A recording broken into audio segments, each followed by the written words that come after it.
Good evening and welcome. Yeah, there's really nice there, thank you.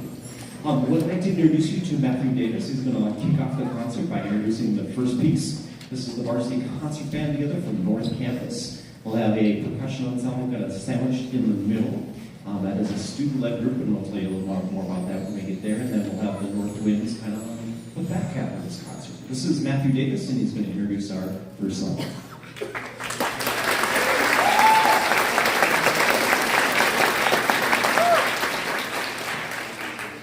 According to Greek mythology, the Greek Titan of time, Kronos, which, believe it or not, both of our band directors got wrong,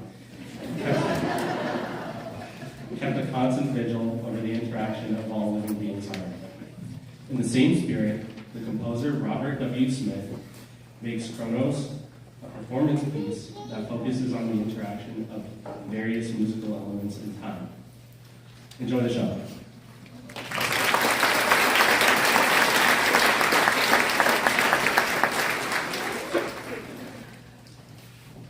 It's great we got students like Matthew to keep us accountable, right? Titans, gods, I get confused. It's my bad. All right, here we go. This is Kronos.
placed inside of a white paper bag, which serves as a special lantern.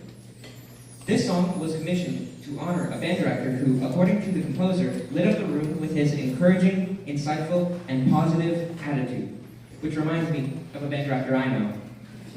So this cheery overture, Luminaria, is in his honor.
Alma's Valley Gardens is based on an 1889 poem presented by William Butler Yeats. This song is set to music using a traditional Irish air, The Maids of Mornshaw. The text conveys a melancholy tale of lost love and pleasant memories of a weeping villagers.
motifs that reoccur throughout the work. The composer uses unusual harmonies to give this piece a contemporary and serious nature. In the very first measure, the work sets a groove. Various instruments are layered atop each other until the entire ensemble is essentially functioning as a unison. Please enjoy Rhythms and Riffs.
Before I announce the last song, I would like to acknowledge our band teacher, Mr. Rockford, who's done so much for us, and I'd like to give him this call.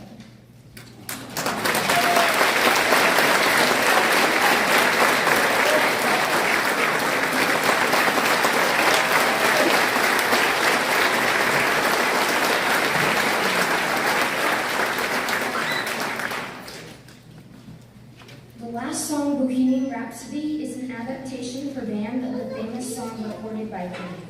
To pay tribute to the original guitarist Brian May and his bass guitarist John Deacon, we have included a section to feature our own guitarist Glenn Samuelson and bass guitarist Daniel Meisinger.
little transition there. We're going to feature a percussion group, but before we do, we've vacated a few seats. Okay, so if you are standing in the back and you'd like to come down, there's a couple rows here that are now available. Feel free to just assimilate. The front row is not like SeaWorld. You will not get wet. You're welcome to come down if you do. I'm going to introduce Ethan Anderson and he'll introduce the percussion ensemble piece, but please make yourself comfortable, come in and assimilate as needed. Before we listen to Northfield perform, get ready to groove as we take in the next performance. The group we will listen to is the North Campus Percussion Ensemble. We are a student-led group that rehearses twice a week during fair time. We will be playing Sophocleia, which is a Latin-inspired piece by Chuck Ricotta. Please enjoy the North Campus Percussion Ensemble and their performance of Sophocleia.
back, I just want to shout out to Ethan Anderson again. Those young people that he was leading, they get together every Tuesday and Thursday. And I don't know if you've had the experience of trying to wrangle a group of multiple teenagers on a common task. It's not an easy feat, and they're doing some really fun things. Let's hear it for Ethan Anderson.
talks about the thrill of teaching, mentoring, and instilling a love of music in young men and women over his career, with many cherished memories. And over the years, there's also been the heartbreak of losing former students. On August 3rd, 2005, Lance Corporal Michael Lima, company of the 3rd Battalion, 25th.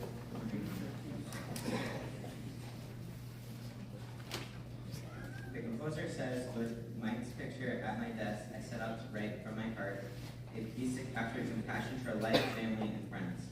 The music, along with the tears, flowed freely, resulting in what I consider to be one of the finest and most powerful musical settings.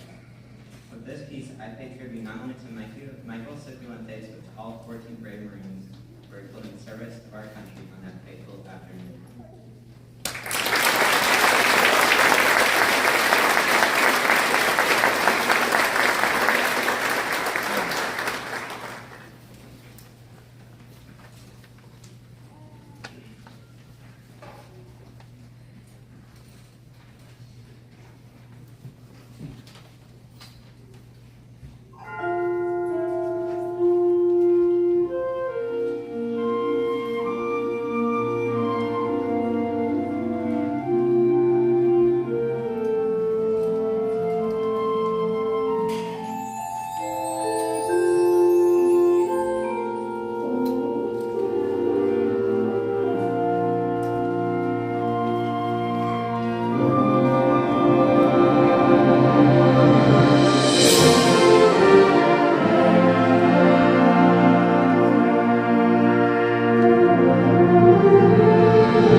was inspired by the tales of Norse mythology. The piece tells of the story of Ragnarok, also known as the Twilight of the Gods. An incredible war between the forces of good and evil is fought. A new and idyllic world will arise from it, and a new earth will be filled with only joy and abundance.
This piece is a percussion feature for Northlands, which contains 7 challenging percussion parts that fit us all well. We took this piece to solo and small ensemble contest on April 13th and received a superior rating, which is the highest rating that we can get.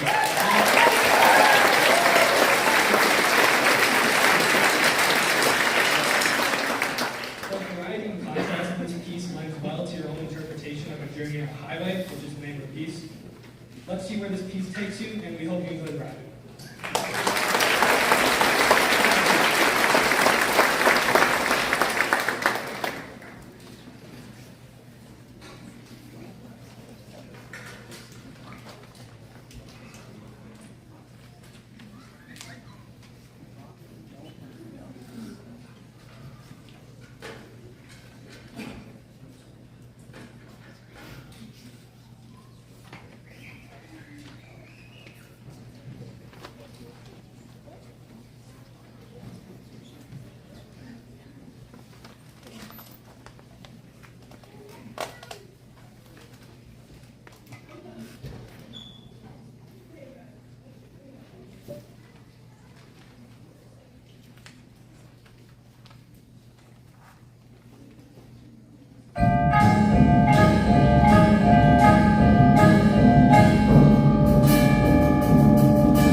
Again, thanks for coming tonight. Hopefully you're enjoying yourself. You've enjoyed some sounds that these young people are making. So let's give them one more round of applause.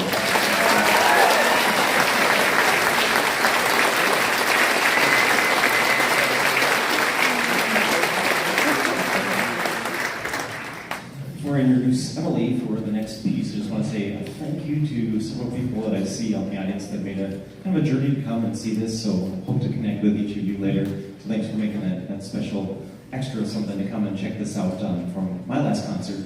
But I'm going to take just a moment to brag for a minute. I bought this suit for my very first concert. I had enough money for gas and rent and a little bit of food, so this went on the credit card. And, here it is 30 years later, and I squeezed into it for one more time.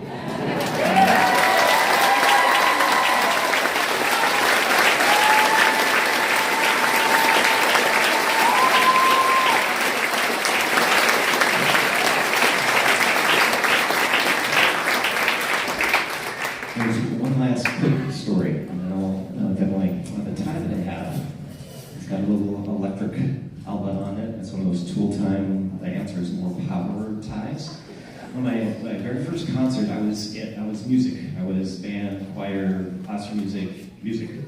And it was a setup in a gymnasium as our auditorium, and so I had extension cords, running to extension cords to power this and that and the everything. And sometime during the setup and the actual start of the concert, somebody had tripped one of the connections, and so there was no power.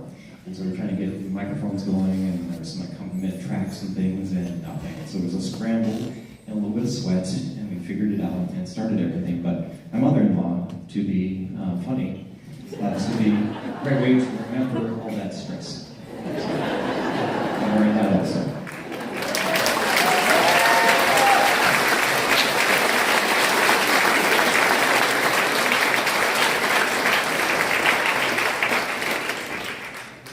In the early years of the Civil War, Georgia was largely protected from military hostilities, leaving it free to ship arms and munitions, food, and supplies to the Confederate troops on the battlefield in the Northeast.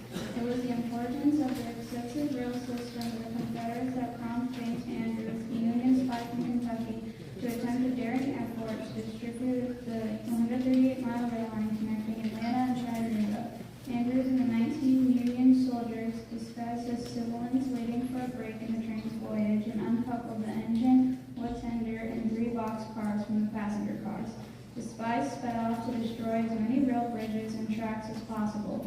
The Confederate conductor, William Fuller, commanded another train engine and raced off to catch the Union spies. This chase was called the boldest adventure of the war by Joel Chandler Harris.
yesterday at the South Campus concert.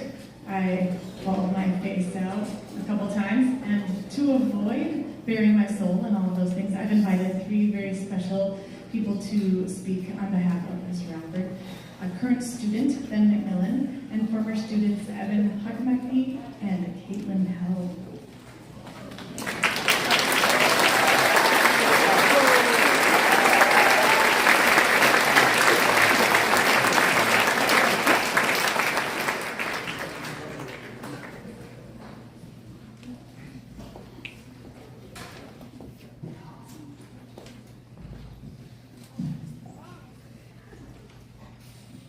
Oh, what to say about Mr. Rockford? I guess this speech will do. I'm a junior this year, which means I've spent about 3 years now under the care of Mr. Rockford in band class. And the thing that has left me eternally impressed over the last 3 years has been his incredible patience. The last 3 years have not been easy times by any measure, but I've always been impressed by Mr. Rockford's ability to stay collected and take everything one step at a time. He seems to have an endless amount of time to spend in practice or just helping me out. And I think that is so important, especially in a thing like band, which really just takes practice. So to be able to be patient with someone, to sit there with them and work through their scales is really important. He also has a remarkable ability in class to hear what sounds like noise mud and break it apart piece by piece, slowly by slowly, until it sounds like the beautiful music you've just heard tonight. I think it's really impressive. And, you know, patience enough to teach band class with 50 kids. It's another level to take however many hundred to New York or to Chicago and to wrangle teenagers all week in the big city. It's just truly admirable. And I can't think of any bad word I've heard about Mr. Rockford in my time here. You get used to hearing about teachers. I mean, teachers... Nobody likes their teachers. But I have not heard a single ill word about Mr. Rockford. And I don't mean to speak for every one of his students, but I do think I can confidently say that we will all be inspired forever by this wonderful man. And from not just me, but my classmates behind and all of his former students, I want to say, thank you, Mr. Rockford, for everything you've done for us.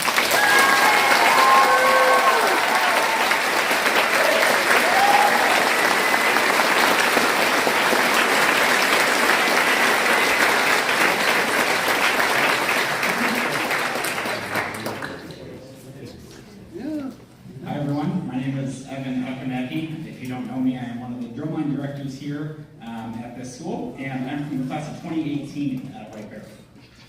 When Shannon asked me to speak here a few weeks ago, I was like, well, absolutely, I have to.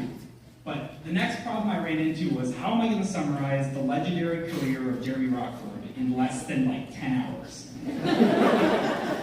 So I could talk about how great he is at teaching, and all that boring stuff, but you can see how well he does at that. So instead, I want to talk a little bit about the stuff that he's done, the influence he's had beyond the classroom. Jerry's love for music is very contagious to everyone who's been part of his band, or even here if you're listening to it.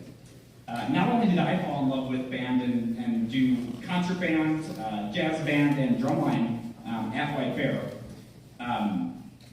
that was just in my high school experience. I had many friends who did a lot of the same stuff.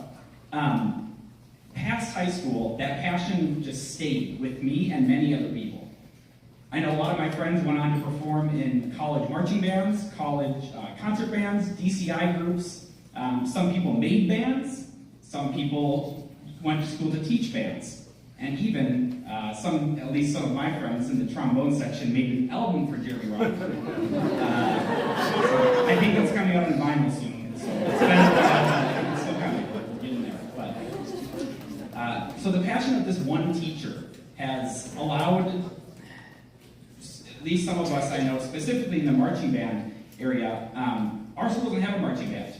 And without the passion and drive that he gave and instilled on us, I don't think that a lot of us could have done that kind of stuff. So a lot of us have gone on to take on these larger challenges that we couldn't have done without an influence like Jeremy. One story I had from him when I was actually in college, so after I'd already graduated, I was going to try out for my marching band, and I needed a pair of cymbals. And I sent a message to Jeremy, and I was like, can you give me a pair of cymbals? He's like, absolutely, 100%. And he immediately went out of his way and found out what time to meet me, and got me some cymbals, and I made it into the marching band. So I was, thanks to him, so thank you, Jeremy. It's really been a dream come true to come back to White Bear and be able to teach the drumline here. I got to work or be a student under Jeremy, and then also get to teach and be a colleague of his. And that's been really awesome. And then, as a more, I guess more in general, I've met a lot of my closest friends and made some of my greatest memories through band, either in high school, which I have still most of my high school band friends I met in Jeremy's class. And a lot of my closest memories have been made from band. So thank you for that also, Jeremy. Happy retirement. It's very sad to see you go. Your influence has spread to countless people. This is a huge audience that's turned out today. Many for you. So it's been a pleasure being your student. It's been great working with you. Thank you for everything that you've done and all the people that you've influenced. It's changed a lot of people's lives. So thank you.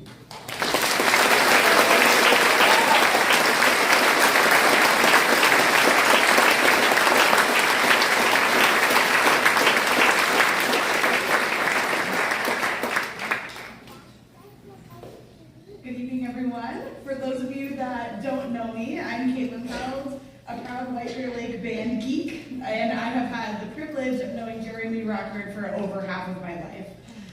He was my favorite teacher when I was in high school. He was my coach and advisor for jazz band, drumline, and pep band, and he's been my colleague for the last 12 years at North Campus as I've taught language arts. He was an inspirational father figure as I babysat the Rockford children and then taught them in my classes. And words cannot express the impact that Jeremy Rockford has had in my life. And seeing Mr. Rockford in all of these different roles has greatly impacted the way that I see myself and the things that I believe myself capable of. However, I know my story is not unique. The ripple effects of his inspirational teaching and guidance have impacted thousands of students in our community in this life-changing way. So, when tasked with sharing some thoughts tonight, I found it difficult to know what to say. How does one describe one's hero and school dad? I could highlight many attributes of his, but tonight I just want to share about his ears. It takes incredible listening to become a musician, especially a music teacher, but his listening ear extends beyond his music expertise. As a student, Mr. Rockford's classroom was a safe haven because of his intentionality in listening. His deep care for his students, treating them as whole persons, made band more of a community and a family than a class. One of his greatest strengths is his knack for seeing the leadership potential in all students, as we've seen here tonight, and listening carefully when they have ideas for innovation and change. For example, when my fellow percussionists and I had a crazy idea to start a drum line, he listened and encouraged us to make formal proposals, brainstorm ideas, write persuasive essays, fundraise, and mentored us through the process, teaching us how to lean into making real changes in our lives and in the systems around us for innovation and change. This sort of innovation and leadership is a masterclass in great teaching because of his willingness to hear students' crazy ideas and hold them to them. It's because of his influence and his willingness to listen that I knew I wanted to become a teacher. to constantly strive to create spaces in which students' voices can be heard. He puts the same kind of intentionality into his role as a colleague as well. Before my first day of teaching at North Campus 12 years ago, he checked in on me as I was setting up my classroom to see how I was doing. He listened to see how excited and nervous I was to step into the shoes of amazing educators like him. And on my first day of teaching, I walked into school day feeling overwhelmed with anxiety. But when I checked my teacher mailbox for the very first time, I saw inside of it my old percussion stick bag that he had preserved in the depths of his collection, waiting for me. And I was so baffled at first that he had held on to such a relic. And I opened the bag and I found a note of encouragement inside, welcoming me to the team of teachers at North. Hearing that welcoming message from my favorite teacher on my first day of teaching was all that I needed to know that I was in the right place and that I could succeed. His superpower for listening has continued to impact the lives of our shared students positively, and it is such a joy to watch more and more generations of students feel heard in his classroom. He's an expert at cultivating an environment where all are welcome and all feel safe enough to fail and all have a desire to succeed. His integrity, his deep care, and his constant ear to listen have shown what it means to lead with a self-sacrificial spirit and to treat all humans with dignity and respect. White Bear Lake High School will be poorer for the loss of his smiling face, his iconic hair flips, and his passion for not just music, but for allowing adolescents the space and support to discover their identities and pursue their dreams. And from the Health Archives, I've dug out something that I believe adequately expresses the goodbye message. It's something that I made for my last week at North Campus when Jeremy was my teacher for what I thought was the last week I would maybe ever spend this much time with him. And my friends and I created a very fangirl-esque puffy paint iron-on t-shirt that states, J-Rock is my homeboy.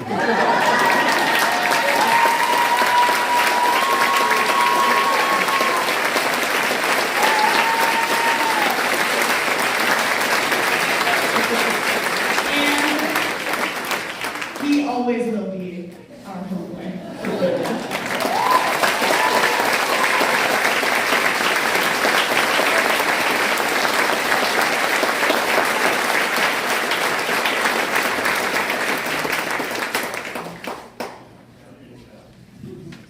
Thank you guys, I really appreciate that.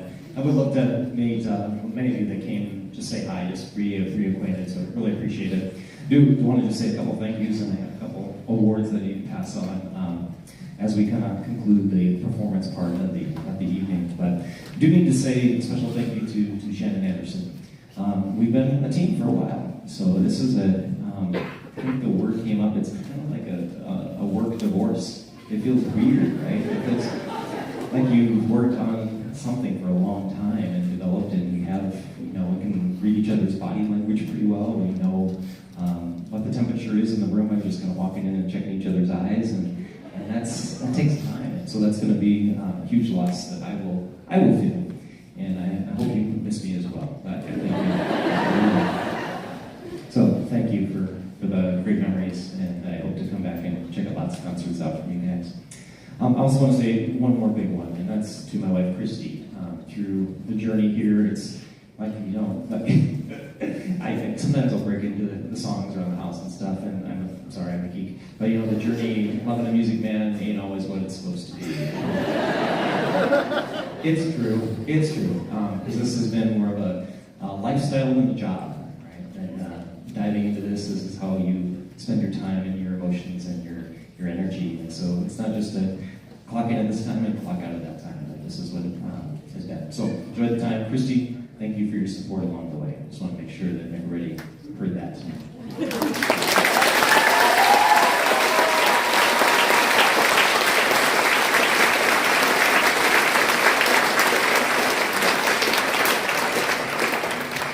All right, and it's kind of the transition of an era too. As my time at North Campus, when I wanted to honor the musicians there. Because North Campus functioned in a very unique role as a high school, and yet not in the high school leagues. Like, well, those are just the 9th and 10th graders. But no, they're not. These are great people that can do great things, and we're going to do some good stuff. So always try to aim high and then kind of reward the excellence. So I wanted to honor 10th graders every single year for their contributions. Many high schools just honor in the band program the seniors, how they've done and then their impact over 4 years. But I want to do this at least one last time for 10th graders. I have 4 things that I'd like to give out this evening, just to honor above and beyond things. These first 2 are called the Instrumentalist Magazine Merit Awards. And both these people have done extra, above and beyond. They've invested in multiple groups, sometimes even multiple instruments, to kind of help the band and to inspire all of us with their energy and their time. So the first, if you just come up here to receive it, and then maybe take a handshake, is that okay? Great. Madison Leiden, will you come up forward?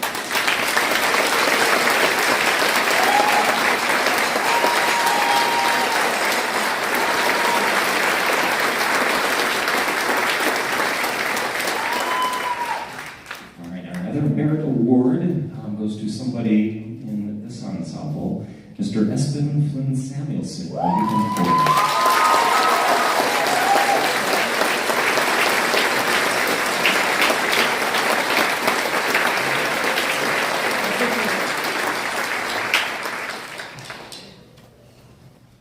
Okay. Last 2 awards will go to a jazz member and a band member. These are in the tradition of the seniors that get the John Philip Sousa and the Louis Armstrong, which are traditional national awards that are given out.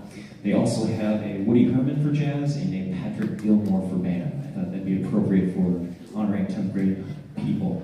So lots of people to choose from, and it's always hard to narrow it down, but when people have invested so much of their time and extra energy and are stepping up in so many ways, that's kind of where my eyes are drawn to and focus in. So the first one could have done in a couple of different areas, but for the Jazz Award for Woody Herman, it's going to Ethan Anderson.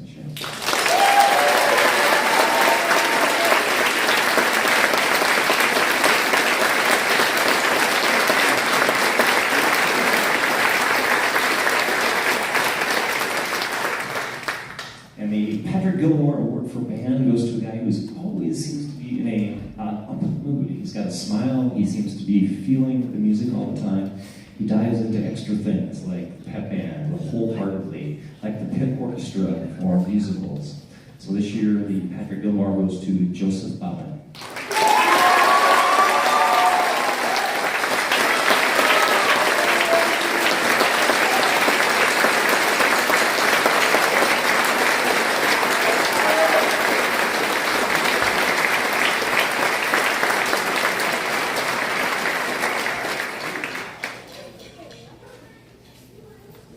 All right, I have one more tune for you.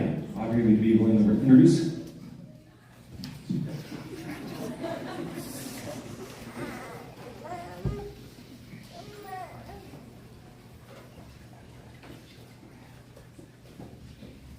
Hi, before we do Greatest Showman, I'm going to invite Lucy Barreca up to direct Don't Stop Believin'.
if you are an alum who's here, just will you stand up and wave just so Mr. Rocker can see how many of you are here?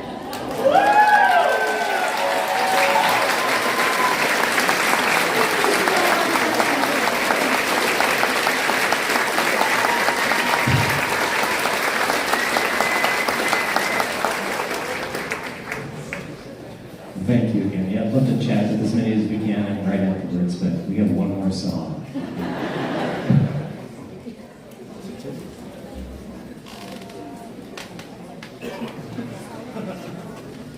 Selections for The Greatest Showman featuring 9 original songs by Benji Cassette, Trapani, and Jason Calvin, scored and wrote by Tom Stephanie and Joseph Trapanese.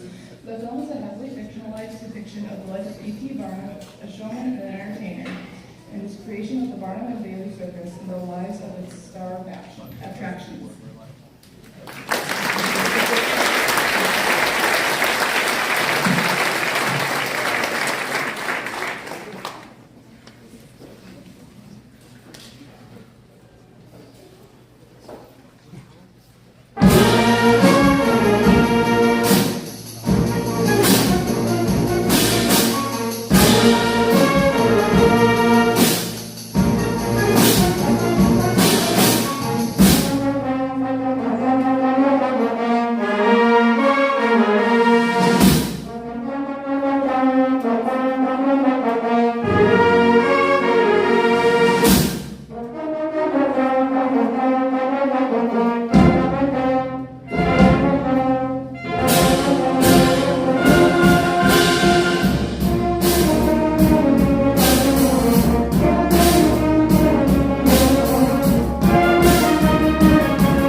I believe there was cake. All right, thank you so much, guys. Thank you.